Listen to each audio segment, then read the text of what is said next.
Hello, everyone, and welcome back to another episode of History Hours. In today's episode, we'll be looking at Nazi propaganda during World War II. Although other warring countries utilized propaganda, Nazi propaganda was particularly impactful because of how much power and support the Third Reich gained through it. Thus, Nazi propaganda was pivotal to the German war effort because it helped enlist troops to fight for the Nazi cause, encouraged civilian support on the home front, and ensured that Hitler's actions were popularized and justified. To start off, the Nazis employed propaganda to recruit troops in order to expand their army beyond the restraints of the Treaty of Versailles. One particular way in which this was done was through the use of the Hitler Youth Program. This program was a Nazi-sponsored endeavor that replaced existing Boy Scout groups. In this way, it could instill Nazi propaganda into German citizens at their youngest and most impressionable age. Since all other Boy Scout groups, which were increasingly popular amongst the German youth, were banned, those who wanted to continue with scouting were forced to join the Hitler Youth, beginning in 1936. Initially, this group participated in traditional scout activities, such as bonding as a troop and camping. By 1939, right before the outbreak of the war, more than 90% of Germany's youth was a part of this organization. As the program amassed more members, it shifted its focus to that of military training. It continued to train young soldiers throughout the duration of the war, filling their minds with Nazi propaganda by holding rallies at which Hitler himself spoke to the youth. This, in turn, created loyal, well-trained soldiers which were willing to fight for the Nazi cause at all costs. Another method to convince citizens to take up arms and join the army relied on the idea of Lebensraum, which literally means living space. This was Hitler's expansionist idea that Germany was in need of a greater territory for its quickly amassing population, as well as to instill Volk in the hearts of the German people. Lebensraum was used throughout the war to justify Hitler's desire to invade eastern countries, as well as his breaking of the Non-Aggression Pact, because of his desire to remove Slavs, Jews, and ultimately Russians from Western Europe. Hitler himself believed and persuaded his citizens that Bolshevism was a natural enemy of the German cause, because, according to him, Jews were the conspirators of Bolshevism.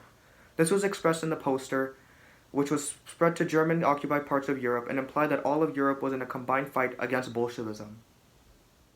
The last technique the Nazis used was the usage of propaganda troops. There were camps set up for these troops around German territories, and their goal was to spread Nazi ideology and encourage people to join the Nazi cause. In order to do this, the propaganda troops primarily produced propaganda films, and they had to collect photos or portraits of Jews for the propaganda ministry in Berlin. This is so the ministry could then use these photos or portraits to create the anti-Semitic propaganda films, which were showcased throughout Germany and abroad to inspire people to join the German army. Many times, posters were utilized in order to encourage troops to join the Nazi cause. This was an example of one which specified that a man was eligible to sign up at age 18 and could choose the length of the service. Next, the Nazis inspired the civilians on the home front to support them in order to maximize wartime production and efficiency and to boost the German morale, which would hopefully lead to German victory. Although women were meant to have a simple domestic role under Nazi ideology, Germany was forced to rely on women to fill in the jobs that were previously occupied by men who were now serving in the military. The main way through which the Nazis encouraged women to fulfill their duty to the Reich was through propaganda posters, which depicted women as strong and necessary towards the German war effort. This particular poster depicts a woman plowing her fields, taking on the job of her husband, who is off at war, as seen in the background. This campaign resulted in women taking up posts in factories where they produced weapons and other wartime supplies.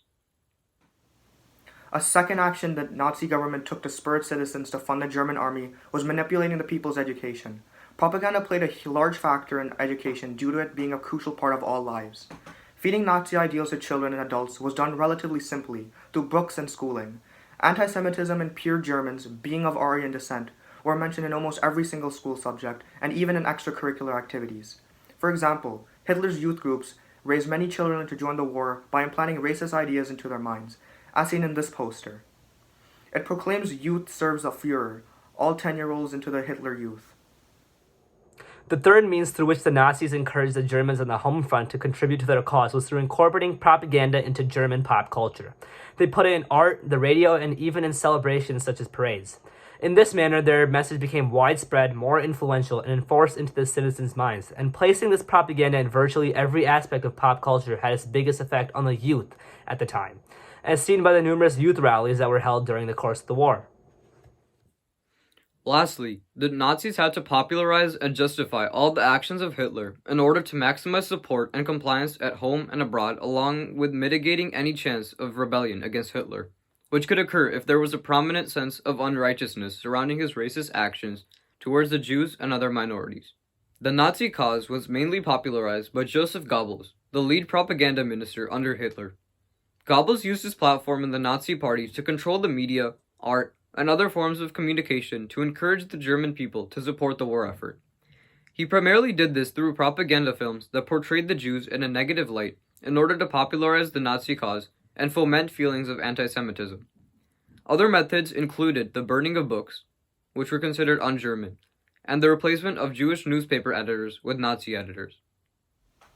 Spreading fear of defeat to the people was another means the Nazis used to justify Hitler's actions. The working class specifically had a fear of unemployment, and the Nazis capitalized on these fears. The propaganda the Nazis used essentially exploited these people because the Nazis publicly supported these problems the German people had. For example, the Nazis supported the message of bread and work for the working class and their fear of unemployment. The Nazis tried to win the favor of the people in order to develop a support on the home front.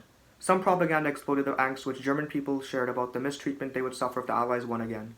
And it gave people the idea that if the Allied victory would lead to an even worse fate for Germany than the Treaty of Versailles.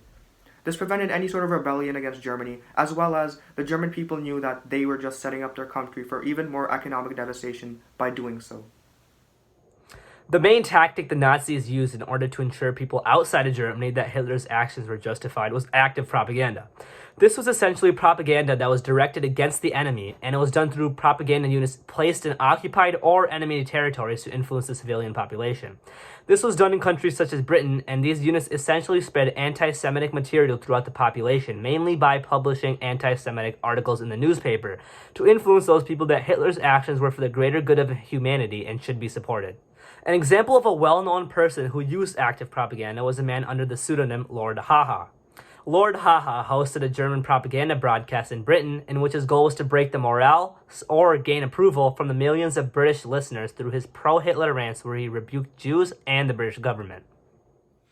To summarize, Nazi propaganda was essential in aiding Germany in its war effort due to its role in encouraging Germans to take up arms to fight for the Nazi cause, gaining civilian support in Germany, and making sure that Hitler's policies and decisions were widespread and understood. By using methods such as rallies, repetition, and fear, to name a few, the Nazis were able to make sure that the cause was supported by millions at home and abroad.